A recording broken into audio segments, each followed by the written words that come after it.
एक बार की बात है।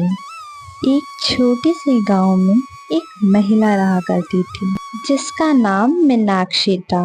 वह बहुत अच्छी इडली बनाया करती थी और उसकी इडली पूरे गांव में मशहूर थी। मीनाक्षी रोज गांव के बीचों बीच एक छोटी सी दुकान लगाया करती थी। वो सुबह सुबह ताजी ताजी इडली बनाती और उसे सुंदर से टिफिन में सजाकर गांव में बेचने चली आती। गांव में बच्चे बड़े बूढ़े सब इडली के बड़े दीवाने थे।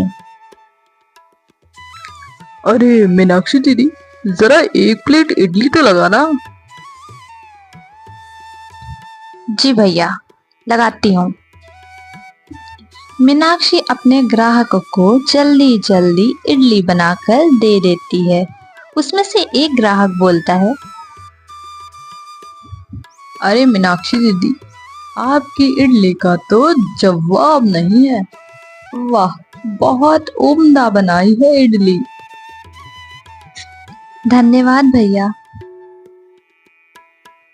काफी शाम हो जाती है और अंधेरा भी छा जाता है। मीनाक्षी अपनी दुकान बंद करके अपने घर वापस चली जाती है। वहीं मोहनलाल अपने घर पहुंचता है और अपनी पत्नी से इडली की बहुत तारीफ करता है। अरे पता है भाग्यवान, इडली तो मीनाक्षी बहन बनाती है, बहुत अच्छी। उसके जैसे इडली तो पूरे गांव में कोई ना बना पाता होगा। मोहनलाल की पत्नी उससे चिढ़ जाती है और उससे कहती है, अच्छा, तो अब मैं भी कल से इडली वड़ा की दुकान लगाऊंगी और देखती हूँ कौन खाने आता है इडली, उसके यहाँ कि मेरे यहाँ, देखती हूँ। सुमन अगले ही दिन गांव के बीचों बीच पहुंच जाती है जहाँ पे मीनाक्षी हमेशा दुकान लगाती है। उसने उसी जगह दुकान लगाई जहाँ पर मीनाक्षी लगाती है। थोड़ी देर बाद जब मीनाक्षी अपनी दुकान लगाने के लिए उस जगह पर आई तो उसने देखा कि वहां पर तो कोई और है। उसने जाकर उससे पूछा, बहन, आप कौन हैं? मैं तो यहाँ दुकान लगाती हूँ रोज इडली की। मैंने आपको पहले कभी यहाँ नहीं देखा। देखो देखो कैसे इतरा रही है। वो कुछ भी हो, यहाँ पे आज से मेरी दुकान लगेगी और सिर्फ मेरी। अपनी दुकान ले जा कहीं और। मीनाक्षी सुमन की ऐसी बात सुनकर बहुत उदास हो जाती है और वह वापस अपने घर की ओर निकल पड़ती है। अरे माँ, आप इतनी जल्दी घर आ गई? क्या हुआ? आज दुकान नहीं लगी? मीनाक्षी अपनी बेटी को वहाँ की सारी बातें समझाती है और बताती है कि आज के बाद वह दुकान नहीं लगाएगी। इतना सुन के उसकी बेटी रोने लगती है और कहती है, माँ, माँ, अब अब हम कैसे जिएंगे? अब क्या होगा हमारा? हम तो बहुत गरीब हैं। तुम परेशान मत हो बेटा, मैं और मेहनत करके घर से ही इडलियां बेचा करूंगी। तुम्हें परेशान मैं नहीं देख सकती बेटा।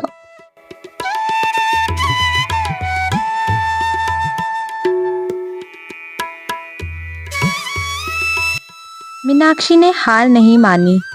मीनाक्षी अपने घर में इडली बनाकर घर से ही बेचने लगी। देखते देखते उसके घर पे भी कई लोग आसपास के इडली खाने आने लगे। मीनाक्षी की बेटी भी उसकी बहुत मदद कर रही थी। वह यह देख के खुश थी। अब उसकी दुकान पर ग्राहकों की भीड़ लगी रहती।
मीनाक्षी की तो जैसे किस्मत ही बदल गई थी। उसने एक अच्छा घर खरीदा और वह सभी गांव वालों की बहुत अच्छे से मदद करती। उसका स्वभाव बहुत अच्छा था। कुछ दिन बाद गांव में हर जगह ये बात फैल गई। अरे सुनती हो सुमन, मीनाक्षी दीदी तो बड़ी दिल वाली है।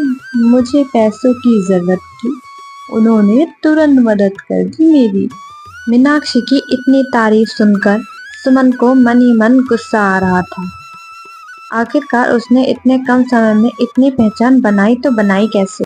एक रात सुमन ने एक चोर को बुलाया। जी मालकिन जी, क्या काम है मुझसे? देखो, तुम्हें मेरा एक काम करना है। तुम्हें मीनाक्षी के घर जाकर चोरी करनी है। वहां पर जितने भी पैसे हों सारे पैसे चुरा लाना। ठीक है, मैं आपका काम कर दूंगा, मगर मुझे इस काम के बदले 50,000 रुपये चाहिए, नहीं तो मैं ये काम नहीं करूंगा। सुमन भी उसे वादा कर लेती है पैसे देने का। उसी वक्त वह चोर रात के अंधेरे में निकल पड़ता है।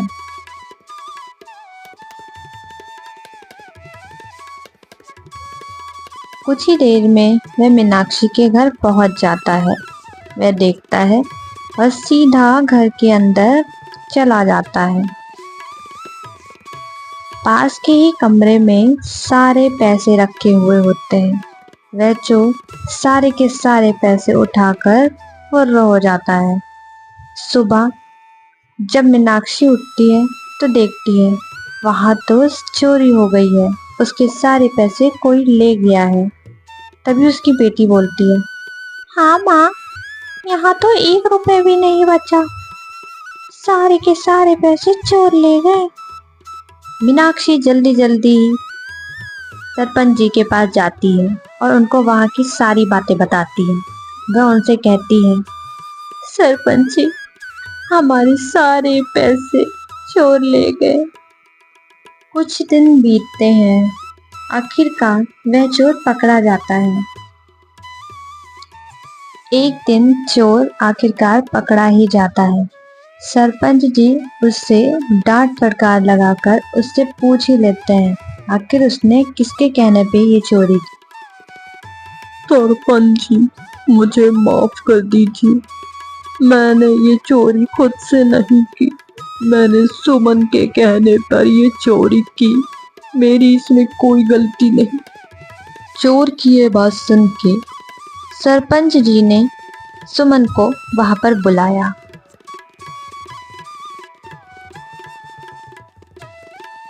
तभी सुमन आती है और सरपंच जी उससे पूछते हैं,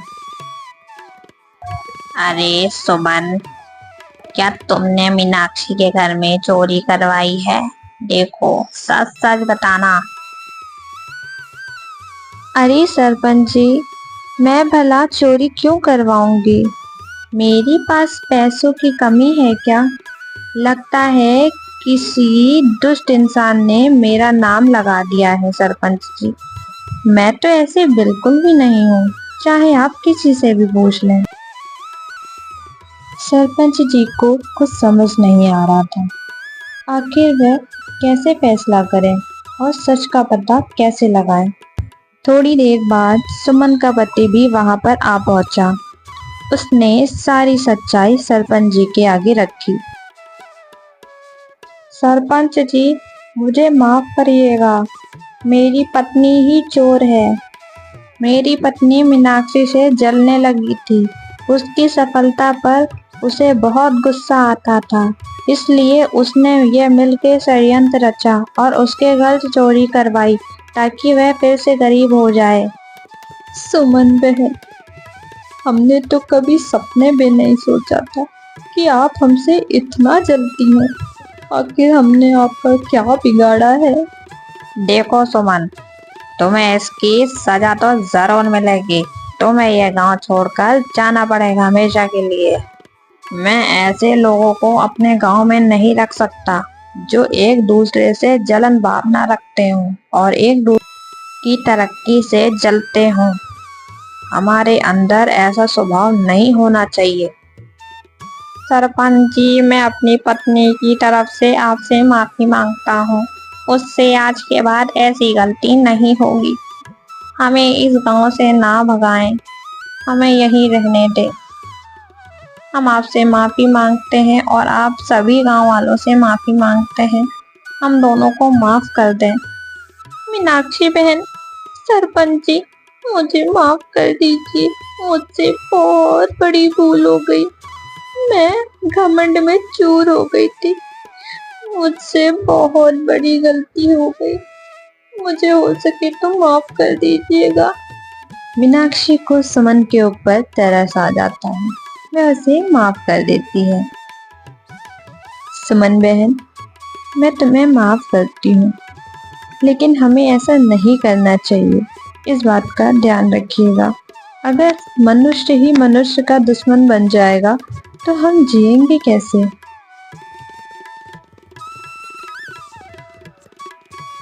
कुछ दिन बाद गांव में फिर से वही खुशहाली आ गई थी। सब हंसी खुशी और मिलजुल कर रहने लगे। मीनाक्षी ने गांव में एक बहुत बड़ा रेस्टोरेंट खोल लिया और वह बहुत चलने लगा।